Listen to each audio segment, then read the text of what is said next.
Shalom, bien-aimés dans la foi. Nous ouvrons le chapitre de la connaissance et de la compréhension de Dieu. En d'autres thèmes, comprendre et connaître Dieu, qui fera l'objet d'une série de réflexions. Pour l'heure, quelle différence faites-vous entre ceux qui vous connaissent et ceux qui vous comprennent?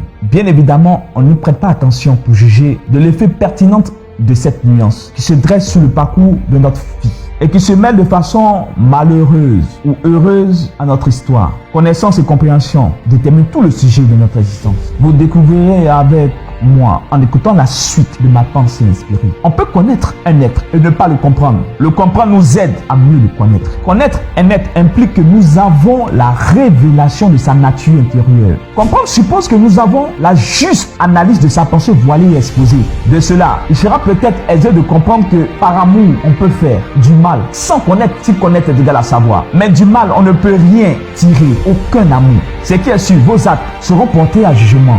Bon ou mauvais, ceux qui vous connaissent ou qui vous comprennent donneront un qualificatif à vos actes. Alors nécessaire, en introduisant Dieu dans le sujet. Tout simplement parce que nous sommes censés refléter sa nature aussi. L'exercice consiste à redimensionner notre foi. Connaître et comprendre Dieu. Le cas le plus excellent pour moi dans la Bible est celui d'Abraham. Pour deux raisons. Dans Genèse chapitre 18, Dieu lui rend visite. Jacques chapitre 2, le verset 23 témoigne qu'il fut appelé l'ami de Dieu. Abraham a appris, sinon a connu Dieu. Mais il ne l'avait pas toujours compris. Dieu lui avait promis une multitude de descendance. Mais cependant, il ne constatait rien. Ce qui le poussa dans les bras d'Agar pour avoir un enfant. Et ensuite de Ketura pour avoir des descendances. Il n'avait pas compris que Dieu voulait une descendance de qualité et non de quantité. La reproduction de la même espèce de qualité et de valeur. Pour lui, il devait avoir des enfants. Mais pour Dieu, un enfant qui serait le signe de la multitude. Comme quoi, ce qu'on entend diffère de ce que l'on comprend. Avant cela, Dieu lui avait dit, quitte ta parenté. Mais il partit avec l'autre. Pour lui, il s'agissait de quitter la maison familiale. Mais pour Dieu, il ne devait plus être avec un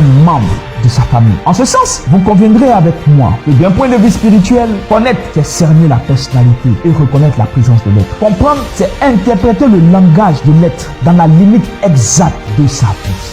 Bien-aimé, juste le chapitre introductif pour comprendre et connaître Dieu. La moralité de l'épisode d'Abraham et de Lot est que on peut être ensemble et ne pas forcément se connaître. On peut se comprendre et ne pas forcément se connaître. Tout comme on peut se connaître mais se comprendre difficilement. Que Dieu nous garde pour la suite de l'épisode. Amen.